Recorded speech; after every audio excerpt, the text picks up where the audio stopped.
এই জায়গাটা এমন একটা সুন্দর পার্ক হবে যেটা পরে ভবিষ্যতে মানুষ বেড়ানোর জন্য এখানে আসবে ইনশাআল্লাহ।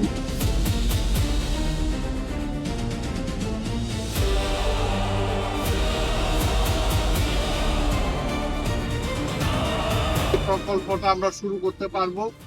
এইখান থেকে আমাদের গ্যাস উৎপাদন হবে, বিদ্যুৎ উৎপাদন হবে, আমরা এখানে সারও পাবো এখান থেকে। এবং জনগণের জন্য এটাকে একটা পার্ক হিসাবে দৃষ্টিনন্দন, এখন যেরকম খারাপ দেখতেছেন পৃথিবীর বহু দেশে এরকম আছে, এই সমস্ত করে তারপর সেটাকে তারা পার্কে রূপান্তরিত করেছে।